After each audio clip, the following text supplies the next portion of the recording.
Hello दोस्तों, my universe channel में आप सभी का स्वागत है। मेरा नाम है मयूर और आज मैं आपको बताने जा रहा हूँ बेसिक्स ऑफ कंप्यूटर के बारे में।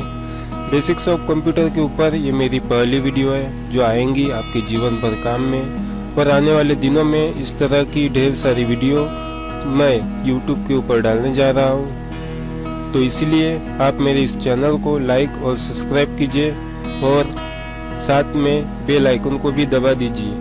तो आज हम जानेंगे जनरेशन ऑफ कंप्यूटर्स के बारे में। फर्स्ट जनरेशन में 1940 से लेकर 1950 तक था। उसके बाद ये सेकंड जनरेशन में 1950 से लेकर 1960 तक था। उसके बाद ये थर्ड जनरेशन में 1960 से लेकर 1970 तक था। उसके बाद ये फोर्थ जनरेशन में आया, तब ये 1970 से लेकर 1980 तक था। तो उसके बाद हम जानते हैं क्लासिफिकेशन ऑफ कंप्यूटर्स यानी कंप्यूटर्स के प्रकार के बारे में। मुख्यतः उनमें 4 प्रकार होते हैं: माइक्रो कंप्यूटर्स, मिनी कंप्यूटर, मेनफ्रेम्स और सुपर कंप्यूटर। तो जानते हैं सबसे पहले माइक्रो कंप्यूटर्स के बारे में। माइक्रो कंप्यूटर्स को पर्सनल कंप्यूटर भी कहा जाता है और उनका यूज कठिन से कठिन कार्य करने के लिए किया जाता है, और उनका यूज मुख्यतः डीटीपी, हिसाब करना, संख्याओं का विश्लेषण करना और फोटो निकालने के लिए भी किया जाता है। पर्सनल कंप्यूटर्स को मुख्यतः 2 भागों में बांटे जाते हैं: डेस्कटॉप और पोर्टेबल।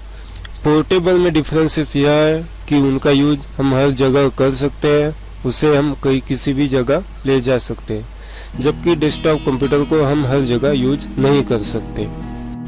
अब जानते हैं मिनी कंप्यूटर्स के बारे में। ये साधारणतः छोटे कामों के लिए यूज होते हैं। ये कंप्यूटर्स माइक्रो कंप्यूटर से भी अधिक कार्य कर सकते हैं और उनका यूज मध्यम आकार की संगठनाओं में डेटा पर प्रक्रिया करने के लिए किया जाता है। अब जानते हैं मेन फ्रेम कंप्यूटर्स के बारे में। ये मिनी कंप्यूटर्स से भी अधिक शक्तिशाली और महंगे होते हैं और इनका कार्य करने का स्पीड सबसे ज़्यादा होता है। ये बड़ी मात्रा में डेटा को जमा करके रख सकते हैं। उसके बाद हम जानते हैं सुपर कंप्यूटर्स के बारे में। ये मेन फ्रेम से भी अधिक शक्तिशाली और अधिक स्पीड वाले होते हैं। ये कंप्यूटर्स महंगे होते हैं और उनका यूज हवामान अंदाज, जीववैद्यकीय संशोधन के लिए किया जाता है। तो दोस्तों, ये थी कुछ बेसिक्स ऑफ कंप्यूटर्स के ऊपर जानकारी।